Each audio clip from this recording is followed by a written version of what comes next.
Once it comes up. Okay. Well, we are jumping right in this morning with our keynote speaker.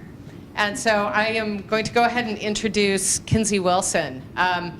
Many of you have known Kinsey from his long and I'd say very impactful journalism career.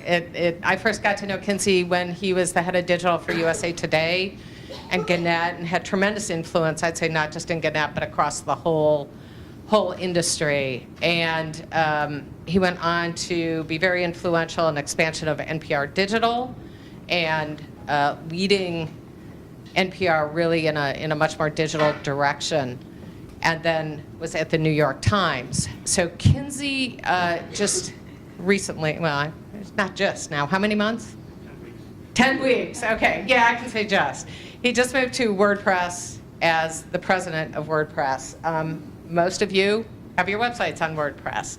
It's had a huge influence in the rise of independent journalism.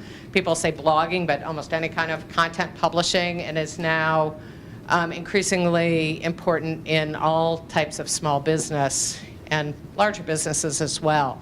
So Kinsey brings a really valuable and unique viewpoint of having a deep journalism background and understanding of the field and the mission, with an understanding of how digital is changing consumer behavior, as well as how to leverage technology, and is in a great position, I think, to help news move forward in new ways, leveraging the best of technology, and to also see where things may lead in ways that those of us who are rooted in content may not recognize as quickly.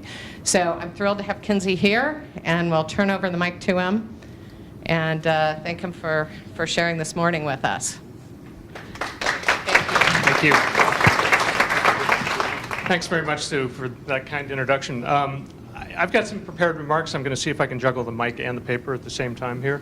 And we'll talk for about 20 minutes or so, and then would like to use the rest of the time really just to field your questions. And what I prepared was really in some ways a reflection across the 20-plus years that I've been involved in leading news organizations and trying to transform them and develop them digitally. I've been fortunate in my career in having been able to move from originally Congressional Quarterly to USA Today to NPR and the Times in terms of representing them on the digital side. But before I got there, I was just a newspaper reporter with a good beat and a good salary, and working at what was a respected and at the time highly profitable newspaper with what seemed like a good career in front of me. And so I've wondered from time to time as I've reflected back on it, what possibly could have possessed me at age 40 with 2 young kids and a first mortgage to ditch all of that and run off and take a job building the digital side of a magazine publisher, something I knew absolutely nothing about in 1995, it's fair to say. And part of the answer is simply in 1995 you could. Nobody else knew anything about it either. And the extent of my management experience at the time was that I had been a guild representative and helped represent reporters in the newsroom. I was about as expert as anyone else in the day, and there simply wasn't a lot of competition. The other part of the answer, though, is that for whatever reason I understood at the time, I think pretty profoundly, that this had the potential to be a radically transformative moment. Not only for the way we absorb news and information, but potentially transform significant parts of the social compact, if you will. And I simply wanted to be a part of that. I was curious about it and decided I was going to dive in.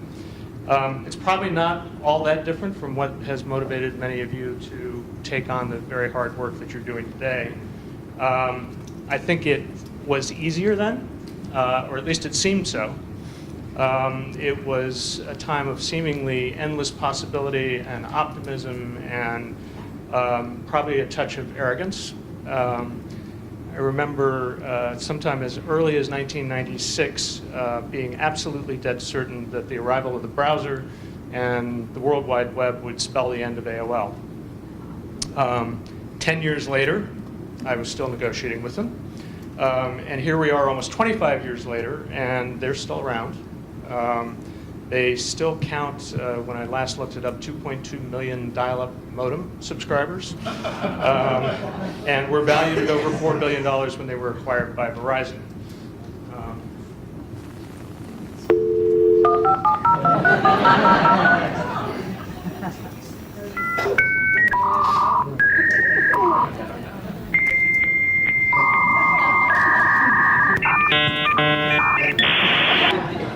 I won't subject you to the whole 28 seconds of that, but it goes on again. That's about 15. You remember that sound, apparently.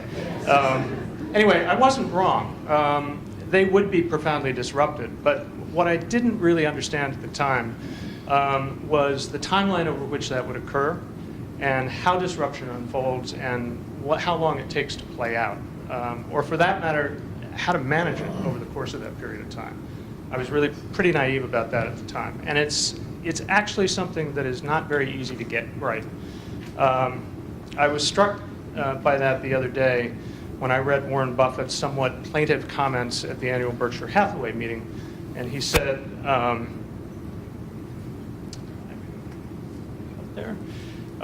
no one except the Wall Street Journal, the New York Times, and now possibly the Washington Post has come up with a digital product that in any significant way will replace the revenue that's being lost as print newspapers lose both circulation and advertising. He went on to say, it's very difficult to see, with a lack of success in terms of important dollars rising from digital, it's difficult to see how the print product survives over time. There were no shortage of people who saw this coming. Jay Rosen, for one, blogger, NYU professor, media commentator, called it more than once, certainly, but perhaps most memorably in 2004 when he proclaimed the death of newspapers. Dead more or less, he ventured, but curiously profitable. Rosen continued, in fact, it's stranger than that. The fact that newspapers are still highly profitable is one of the signs of this death. So you fast forward 14 years now, and we see this playing out dramatically before our eyes as the Denver Post and other papers owned by Digital Content Next die in what columnist Jack Schaefer recently called a spasm of profit. My point, some fail to see the end game and are surprised when it comes. Some, seeing the end game clearly, assume that it will happen overnight and are disappointed when it doesn't. And both views can be really perilous in trying to navigate this space. Arguably, the hedge fund managers at Alden Global Capital, the owners of the Denver Post and DCN, understood the timing of the end game better than Buffett and acted on that knowledge in what I would say was a financially rational, if not defensible and particularly noble or civic-minded way. Turns out timing is everything. And so if I can leave you with one key takeaway today, it's this. As important as it is to understand where the world is headed, to be clear-eyed and unsentimental about the future trajectory of the business, it's just as important to figure out how it will unfold, how long it will take, and how to get the timing right. That may sound terribly obvious, but it's harder than you think. And it requires a certain kind of mental, financial, and emotional discipline to make sure you neither underplay or overplay your hand. I thought I'd start with an example that's close to home. When I walked into the New York Times in early 2015, the senior leadership, the CEO and 5 others of us at the top of the organization embarked on a 6-month deep dive in which we asked just about every difficult question we could about the business. In part to see if we could find common ground, if there was agreement on how we understood what was going on in the wider world and how we needed to address it. And one of the early questions that I laid on the table was whether we should consider shutting down the print side of the business, which candidly was getting in the way of producing a first-rate digital report. And I was worried had the potential to distract us from making the necessary investments in digital that were required for the Times' survival. As I learned more about the economics of the Times, though, I came to appreciate much more than I ever had before the value, again, of getting the timing right, and that this simply wasn't the time to walk away from print. And I'll explain in a minute why. And look, the Times is the Times, okay? It's got It's plenty of things going for it. Editorial excellence, unsurpassed brand, family control, global reach, all of those things. And the experience may feel a bit distant and out of reach for folks in this room, but the truth was it wasn't then, and perhaps even now still isn't inevitable that it's going to find its way through all of this disruption. And so I think there are lessons that can be taken away from even their experience at their scale. Even after being quick to embrace the internet back in 1995, when Martin Nisenholtz founded NY Times Digital, 20 years later, the Times was struggling to make it a core part of the business. They'd been an isolated unit, they had brought it into the building, but barely just brought it into the building and not really into the newsroom. And it was the subject of a very critical examination that you may recall as the Innovation Report, which hit in 2014. So what are the broader lessons that can be drawn from the Times' current success? I think it did a couple of things which are not necessarily well understood and that go to the larger point of getting the timing right, whether you're a big legacy brand or a brash startup. First, unlike almost everyone else in the business, the Times managed to maintain the size of its newsroom. In a period in which the nation's editorial staffs were being cut roughly in half, the Times newsroom grew to what it is today is about 1,400, which I think is the largest that it's ever been. Think about how counterintuitive that was, particularly on the business side of the operation, how it cut against the grain of what every other newspaper in the country was doing at the time. And it frankly required selling off every other asset that the New York Times owned. The Boston Globe at less than, I think, 10% of what it was originally acquired for. The regional newspaper chains, the magazines that it owned, even a paper mill in Canada, which we sold when I was there.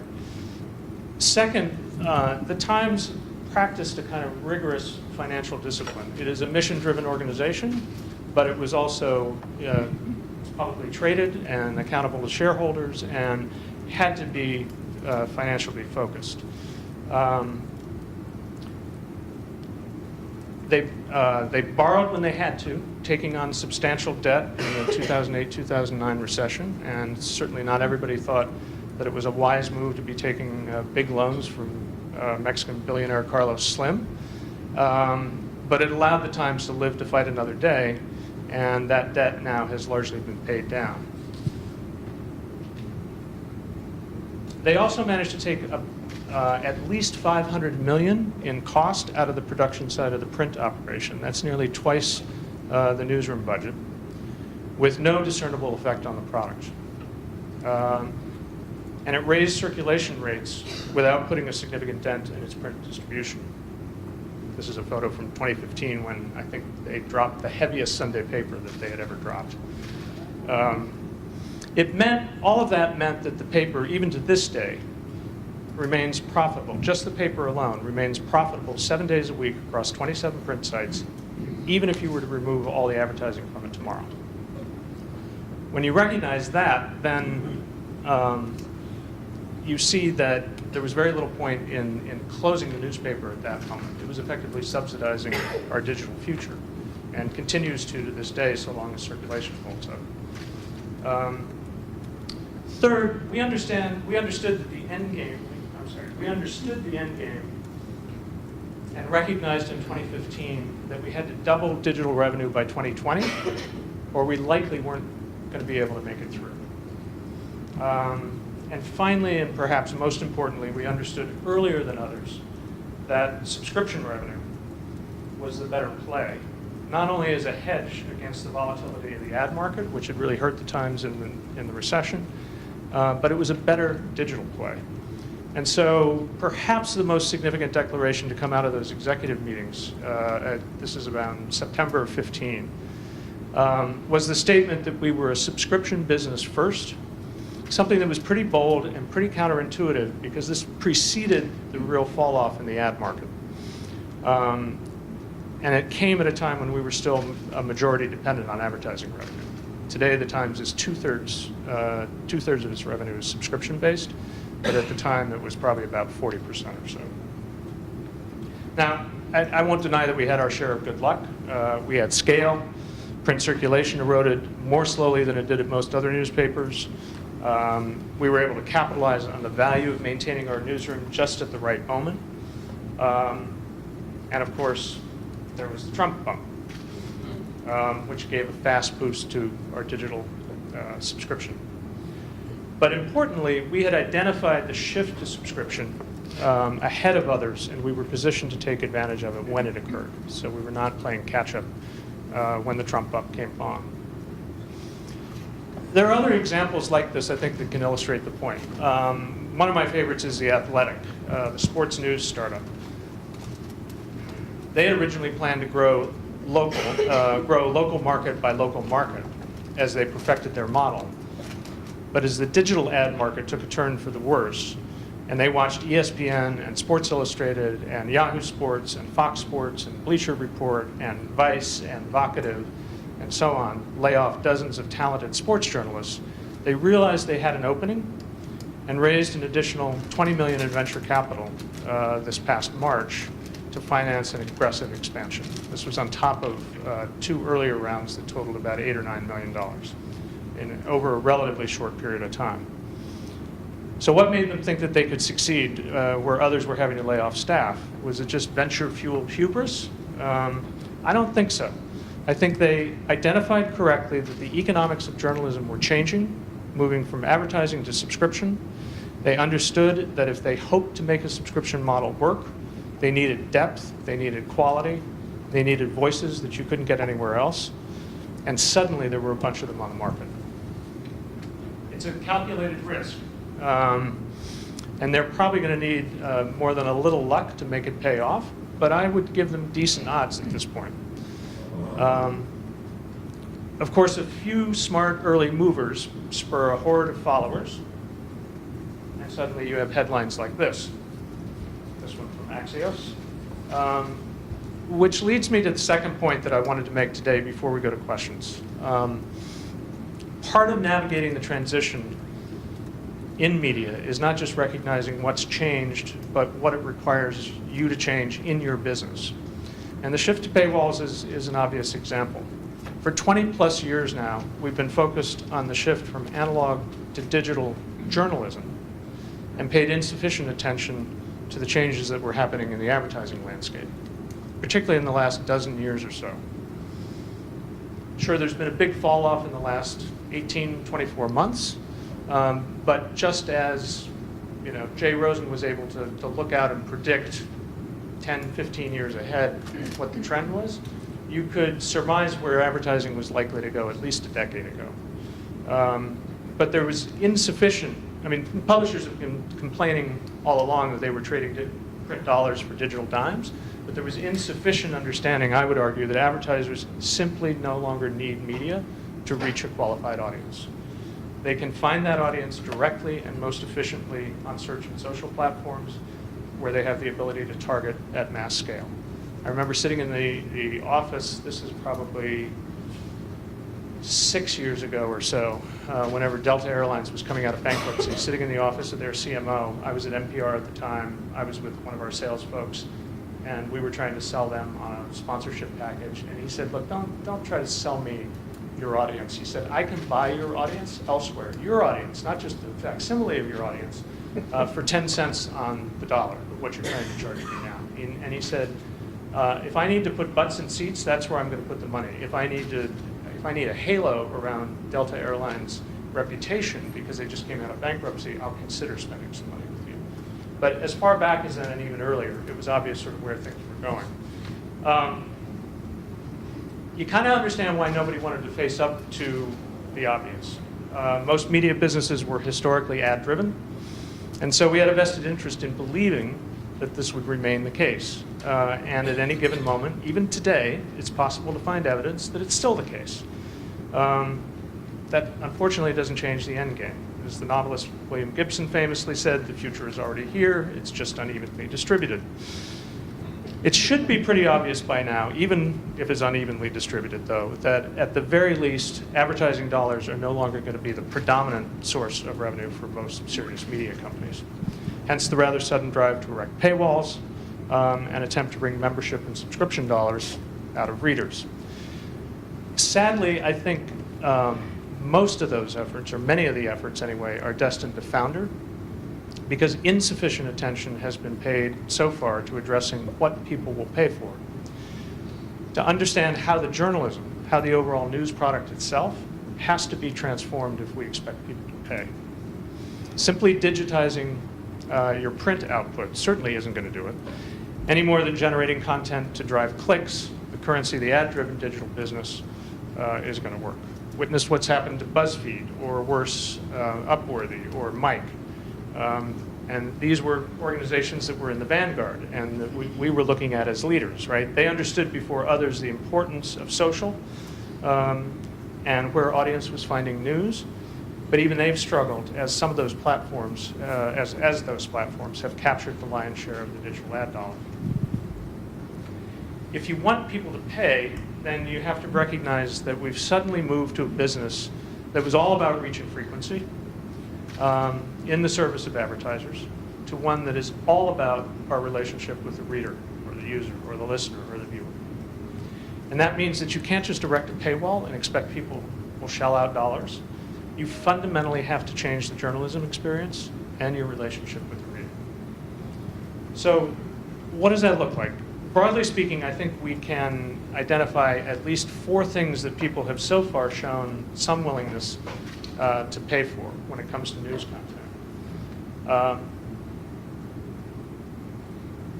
The first is business intelligence. So think information you need to run your business. Think the Wall Street Journal or the Information or Stratechery. A second is niche content, specialized information that addresses a very particular passion. Texas Tribune pulled that off. I would regard them more as political and local, and exploited that opportunity in Texas. Maybe The Athletic falls into that category, as broad as it is and as comprehensive as it's trying to be. Politico, I would say, in an earlier iteration of this, pulled it off. A third category is premium content. The New York Times is an example of that. But wherever the best information is available, what HBO once was to cable, people have demonstrated a willingness to pay for. And finally, bundled content, a package of both very high value and lesser value items in a single affordable bundle. I mean, this was the cable model. This was what news and classified was in the old newspaper model.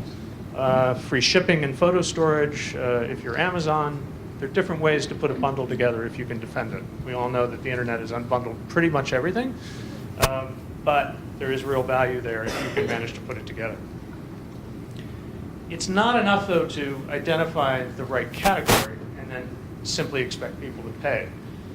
And I would say there are 3 distinct things that you need to be attentive to beyond that. One is that you have to build daily habit. You need to be providing something that is absolutely essential in people's lives and that they can't do without. Number 2, I would say the odds improve considerably if your audience has a strong emotional attachment to what you produce. In other words, it's something they can identify with, something that speaks to their values, something they deeply care about. And third, I'd say you have a better chance still if you can provide what I call forward value.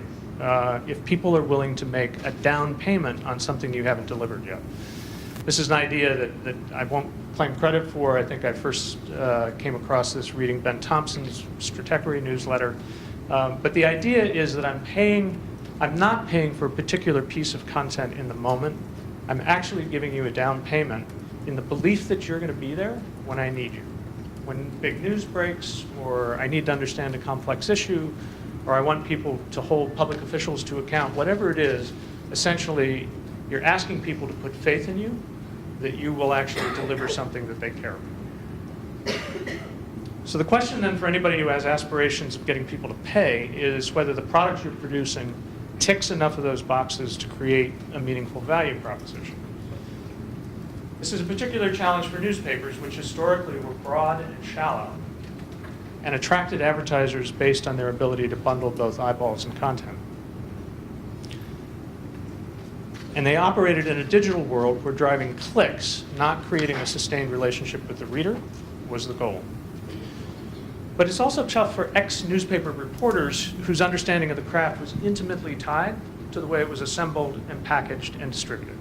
I mean, it's something I think we just have to admit that as much as we invest in craft, that craft was shaped and formed in some respects by the very instruments by which it was distributed. And building a sustained relationship with readers is a really different business, certainly from a commercial standpoint, but I would argue also from an editorial standpoint. I've had the good fortune of working at two media organizations, NPR and the New York Times, that arguably have the most successful subscription and membership models in media, certainly in general interest media. And interestingly, despite the fact that they have very different models, one for-profit, the other not-for-profit, one paywall, the other free, they actually have very similar average revenue per user, or ARPU. So the shape of their business, if you will, how their business performed, was remarkably similar in outcome, even though their models were very different. What they also had in common was not just the immediate value of the news content, but they had real success in building a relationship, a direct and lasting relationship with their audience, being an essential daily habit, building deep emotional connections with the audience, and convincing people that it was worth a down payment. At NPR, we called this a combination of head and heart. The head was sort of the intellectual value of the product, if you will. It was the fact that we were delivering high-quality news on a day-in and day-out basis. The heart spoke to a kind of emotional connection that keeps you invested for the long term. It might take the form of a particular affinity for a radio host. It might take the form of a particularly compelling form of audio storytelling, a story that takes you someplace. It might take the form of a commitment to certain watchdog journalism values. Whatever it was, people felt deeply invested in it. They took a while to get there. I mentioned to somebody last night, the average consideration period for an NPR member was 7 years. So from the time they first tuned into NPR to the time they gave their first dollar was 7 years. So it was not a transactional relationship they were engaged in. There are a lot of ways to accomplish this, to think about how to do it. One example I'll give you is the podcast that I helped launch at the Times in 2017 called The Daily. In the scheme of things, or at least in the scheme of things at the Times, it was a pretty modest effort. One story a day, a staff that started as 4 people that ultimately took a dozen to produce a daily because they were doing all-nighters every day. The audience the first year was 2 million or so, which in the Times terms was relatively modest. We had 100 million unique visitors a month coming to the website. And yet it had an absolutely huge disproportionate impact on the brand.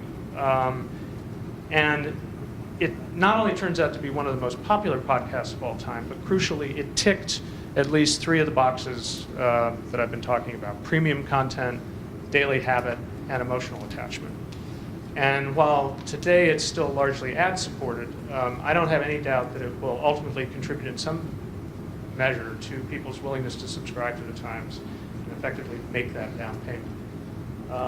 Right now, it's sort of in this interesting space where people love it as the journalism that it produces. It also happens to be probably the most effective branding vehicle for the New York Times that they've ever developed, including the Truth campaign. From the New York Times, I'm Michael Barbaro. This is The Daily.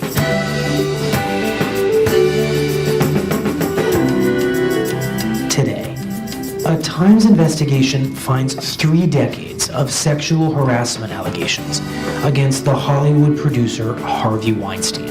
In response to the reporting, Weinstein released a statement. I realized some time ago that I needed to be a better person. Though I'm trying to do better, I know I have a long way to go. It's Friday, October 6th. If you're not familiar with the show, that intro clip isn't really going to convey its full power.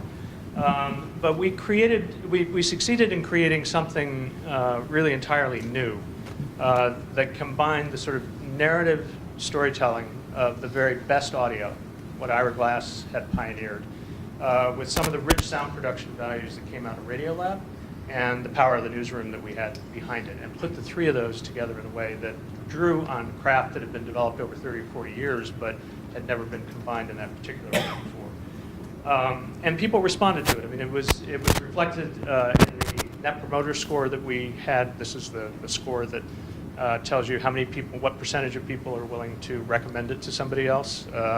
It's on a scale from -100 to +100. The Daily has an 81 or an 82. The New York Times has a 56. But also in the testimonials that people offered, just the verbatims. My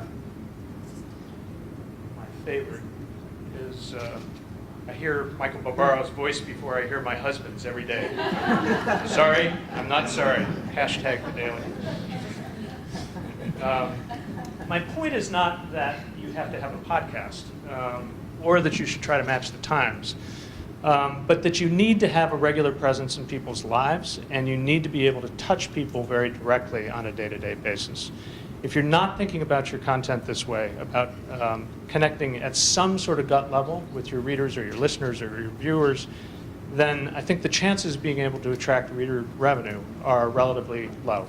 You can put up a paywall and there will be some number of people who will give you money regardless, but it will plateau and it will be really hard to raise it above that level unless some of these other elements are present. So what are the next big shifts that are out there that you should be anticipating? Similar to the shift in subscription, to subscription. And I would note two. First, I think the likelihood of established newspaper companies making a successful shift to digital subscription is becoming vanishingly small. It doesn't mean they're all going to go out of business tomorrow. Remember AOL? But it does mean that they're becoming less and less relevant to the readers in their markets, which creates a really important opening for you. Second, as subscription becomes more important, we're going to run up against the very real practical limits of how many subscriptions any single individual wants to maintain. And in the quality news space, at any rate, the power of the platforms will start to shift from aggregating content to bundling subscriptions and bundling relationships with individual subscribers. We're already seeing it with Apple's acquisition of a startup called Texture and its plans, which, according to Bloomberg, are to launch a premium magazine subscription service as part of Apple News next year. You would be prudent, as someone who negotiated with all of them, if you assumed that Amazon and Google and Facebook are thinking about the same thing. This particular move is going to be another watershed moment and could have a very profound effect on whether and how local news startups succeed. And getting this right and understanding what our relationship to the platform should be around subscription will be as crucial as it was around advertising. We can talk about that more in a moment. Before I close, though, I just wanted to say a word about why someone of my background, after 20 years in digital journalism and a reporter before that, would decide to join Automatic, which is the parent company of WordPress, or why at age 62 I made yet another counterintuitive career move. There are a lot of reasons, but it's rooted very much in the things I've touched on this morning. We're at a moment when local journalism is in significant peril. We're at a moment where, in the absence of informed communities, it's possible that democracy itself may be at some risk. And the things that I've discussed this morning are hard enough even for the very largest organizations to tackle. But they are particularly challenging for small local news organizations, whether legacy or startup, that face the challenge of having to master at small scale technology, business practices, editorial practices that candidly in the digital era are generally rewarded at scale. My hope, simply being part of WordPress and without describing my plans here in detail or making what might feel like a commercial pitch, is to be able to address some of those issues, at the very least by removing some of the burden that technology imposes, and perhaps ultimately providing at some scale the insight and the intelligence that is actually required to run a modern media business of whatever scale.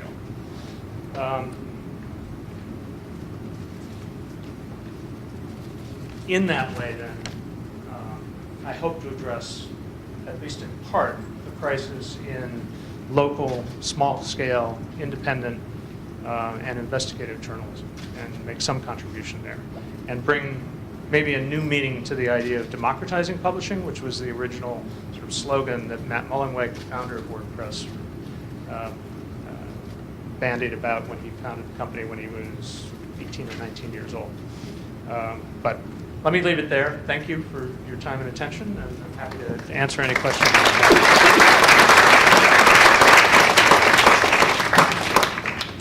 We have a lot of time for Q&A with Kinsey, and build that in, so take advantage of this, and Mara will run the microphone around. That's correct. We're working. All right. Do you want me to call or do you want... All right, I saw your hand raised first. Yeah, hi, Kinsey. Thanks for the presentation. Andy Hall with the Wisconsin Center for Investigative Journalism. Could you gaze into your crystal ball a little bit and talk about any new capabilities you think might emerge via WordPress to help us develop that daily addiction and the emotional attachment and better engage our audiences and tell our stories to the public and have the impact that we need to have? I will allude to it, I guess, because I'm 10 weeks in. We're in the process of sort of thinking these issues through. I'll allude to it by I guess, observing what one of the big obstacles has been to making the most effective use of the platform. A large number of you already publish on WordPress.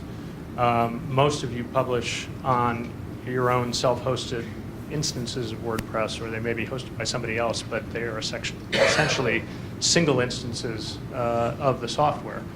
And it has, part of what we've seen over the years is it's made it incredibly difficult for people to share and pool understanding of how they're using the platform, or even to share code. I mean, you can go into GitHub and you can get it and download it and figure out how to set it up and implement it, but if you're running a small shop and may find it difficult to attract exactly the right kind of talent, or may not have the money to invest in that, then even that platform becomes difficult to operate. So in an era of cloud computing, we ought to be able to solve this.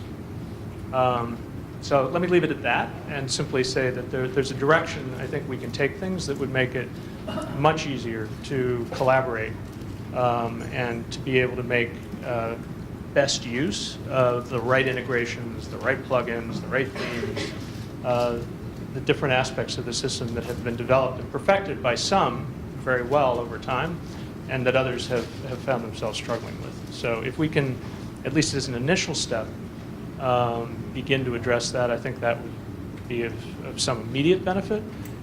I would say behind that, we can build the very best tools in the world, or anybody else can, and that by itself isn't going to allow you to run a successful media business. It's how your understanding of how to run the business and what kind of journalism you want to produce plays with that, and what the relationship is between the tools and those sort of business practices and editorial practices that is key. And I think there's a problem of scale there too. I think it's too heavy a burden to ask each of you individually to figure that out on your own, and to pick up on, at conferences like these, on the bits and pieces that you can of what others are doing. I mean, we have a history of sharing. The foundations have been good about getting people together so that you can exchange information. But there's nothing like being in the trenches on a day-to-day basis and actually trying to get it done and execute it and sort of see what the results are. And somehow we've got to figure out a way to scale that too, or it's going to be very difficult. I think we're going to continue to struggle at small scale.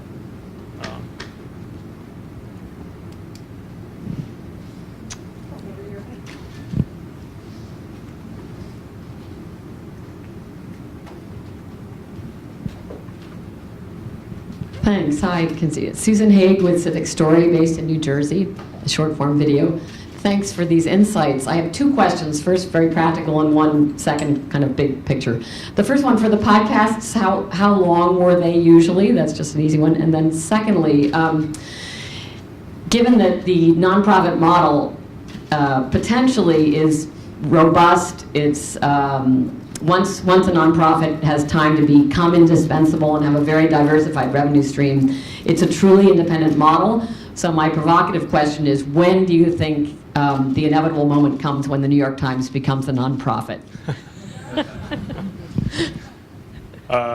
You can start with the first one. That's interesting.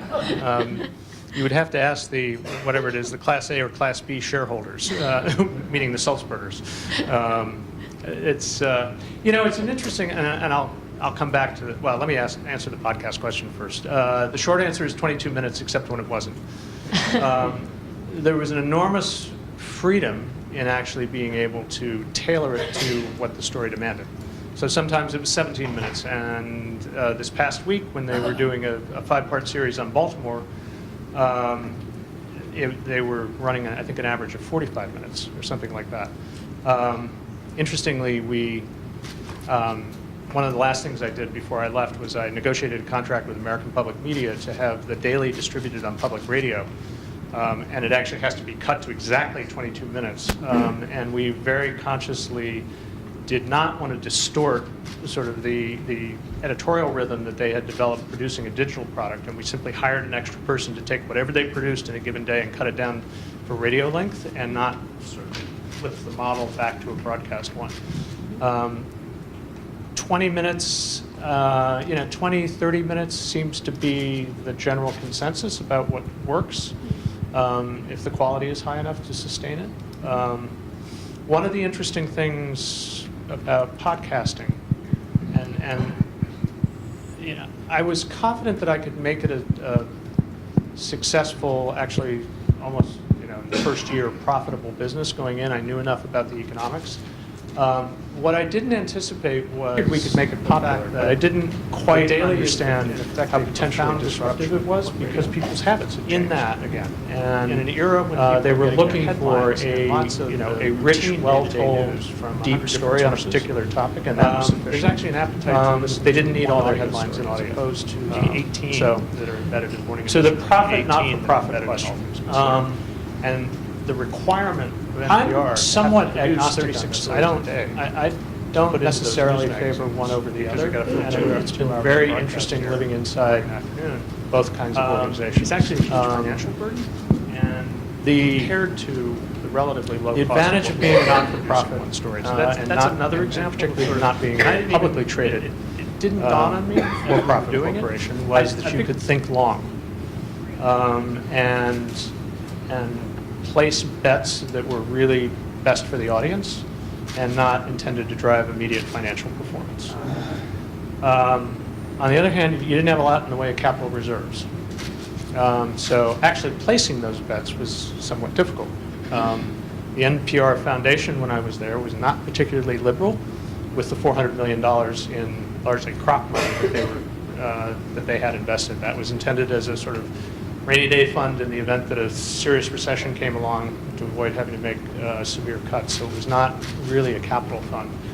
And when the economy took a dip, you don't have much margin to fall back on. It doesn't take very much to fall into the red. When I got there in October of 2008, I literally walked in, and the fiscal year goes from October 1. I think I came in like October 10. And the budget year had just started, and they were looking to cut $10 million out of it. And they ended up closing 2 shows and laying off 100 people in the process. So there's very little cushion to protect you. On the for-profit side, yes, there is a sort of, you feel, even in a company like the Times, where the stock is controlled still by the family and where it's mission-driven, you feel the pressure of the street. And you feel it in the sense that, for quite some time they had lumped us together with all newspapers. And it wasn't really until we demonstrated the power of the subscription model that they started to put us in a different class and give us a little bit of relief. On the other hand, the advantage is there's an enormous amount of financial discipline. There was I would say, in public radio, there is some sloppy spending because you can get, a major gift donor, or you can get a foundation to get behind a particular idea in a particular moment without necessarily understanding what it's going to take to sustain it in the long run. And so there are certain preference things that take hold that in a more financially disciplined environment you would scrutinize much more carefully. And so, that was the flip side of it. I mean, at the times, the top of the house was meeting every week at 8 in the morning on a Wednesday, going through the advertising dollars and going through the subscription dollars and really looking at it and trying to understand what was happening. And asking hard questions about the things that were really going to make a difference in the long run or not. So if you could bring that kind of discipline and rigor to a not-for-profit model, then I think you might have the best of both worlds. And just as a quick follow-up, it seems to me that with the changing needs of society, we have an environmental crisis, and there's a need for society to pivot. And there are efficiencies of a nonprofit model in that it's just an efficient model because you're leveraging philanthropy, you're leveraging volunteer commitment to the mission. And I'm just not sure that model's been presented clearly. And there seems to be still a really deep romantic attachment to the advertising model of newspapers just because it did work so well for so long. But if we're looking to the future, nonprofit is really... That's done. I mean, if I interpret what you're saying right, I mean, it's important to note that serious news gathering has never paid for itself. It has always been cross-subsidized in some way or another, right? Whether by classified advertising or by it being bundled in some way. So if you take it out and try to create a business model around it all by itself, it's never had a standalone commercial business model, right? So that's the starting point. And then you sort of have to say, okay, so how do you create a diversified revenue structure, profit or not-for-profit? And it's probably easier in the not-for-profit realm in some ways, that will allow you to sustain that sort of news gathering. I mean, the diversity of sources is really critical. It is both a hedge against somebody having undue influence over the journalism you're producing. You don't want to have just one funder or one source of revenue, and it's a hedge against volatility in any particular economic sector. So. We have time for 2 more questions. We have one already teed up over here from Anne. Yep. I'm bringing it over to Anne. Oh, perfect. Kinsey, I can't tell you how grateful I am for the WordPress platform to serve with. We can't hear you. Yeah. Sorry. Oh, okay. I'm sorry, I'm short and soft-spoken, so. Oh, thanks.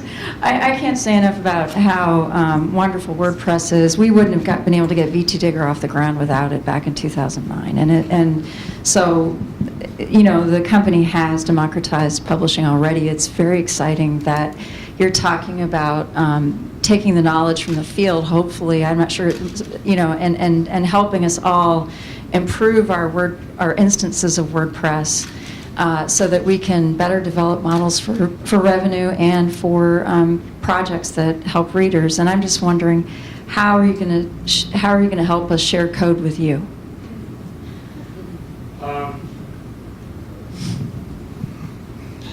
So one of the observations I've made going in is, if you just look across all of the installs that we have, the figure we use is that we power about 30% of the world's websites, or the top 10 million websites in the world,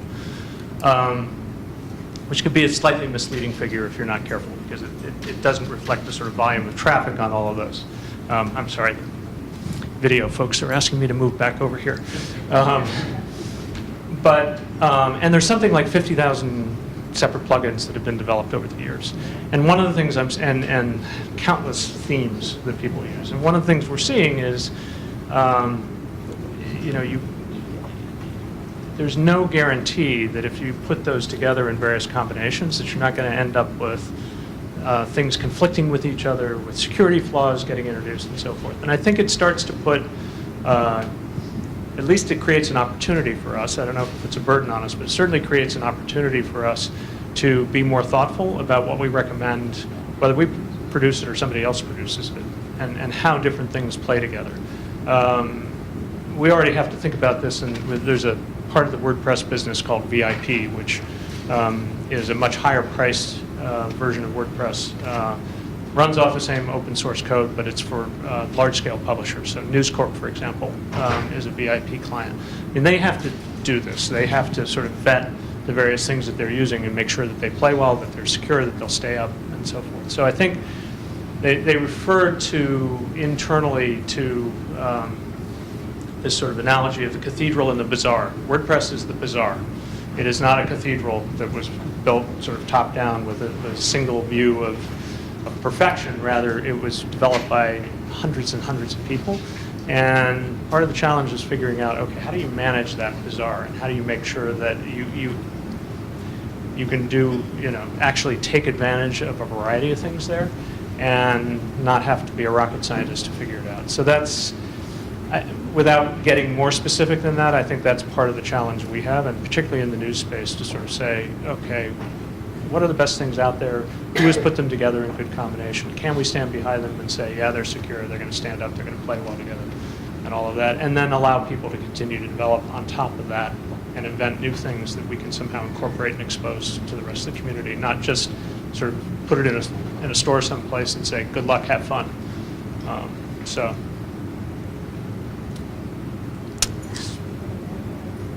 Yeah. Yeah. Oh. Sort of a philosophical question, but historically, the founders of newspapers, the Randolph Hearsts and the Otis Chandlers from the West Coast, they founded something that became a huge business that they owned, and they eventually became part of the Billionaire Boys Club of the world. With nonprofit news, you don't own it, so a founder could literally get fired by a board of directors. They don't have the ability to personally amass great wealth. Is that going to be something that helps helps news in general, or is it going to be a hindrance to news because you're not going to be playing, the head of it's not going to be playing at that upper echelon business area?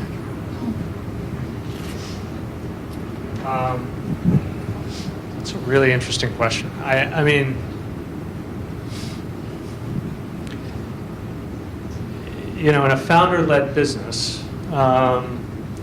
at the end of the day, it comes down to that founder's vision and their ability to hire people who can execute on that. I think there will be books written at some point. There have been magazine articles that have already referenced this. If you contrast the experience of Don Graham and Arthur Sulzberger,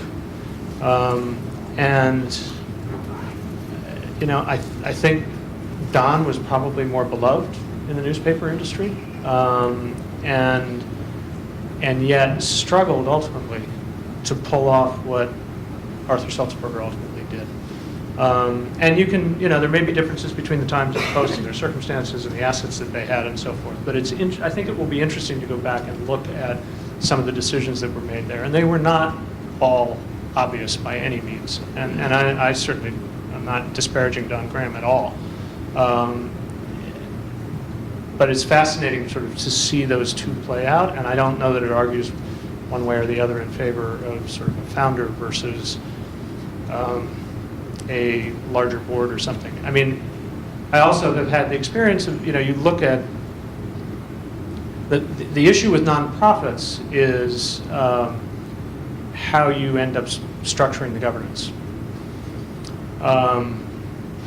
One of the issues that NPR faces is that it is effectively controlled by member stations who risk being bypassed in the digital era, and it creates a fundamental conflict between their interests as local institutions and distributors of a national signal that now can go directly to consumer, right? It's just a fundamental governance issue that they've been wrestling with for a decade.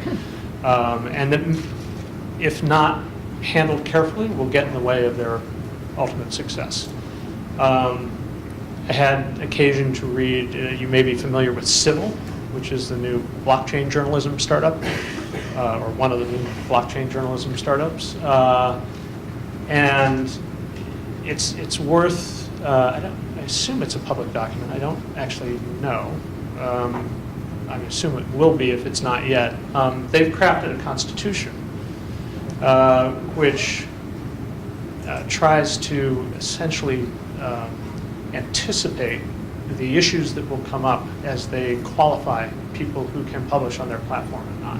And it's actually a fascinating document. It's an effort on the part of a not-for-profit to sort of look as far forward as they can and anticipate the way the system might be gamed, how they would deal with bad actors, who gets to make the decisions, and all of that. And so I don't know that I have a glib and easy answer for the question, but I think those thinking those issues through carefully at the outset is really, really important, particularly if you're a not-for-profit and it's not going to be in the hands of a single individual that you trust or don't trust. So anyway, I'll leave it at that. Thank you. Sure.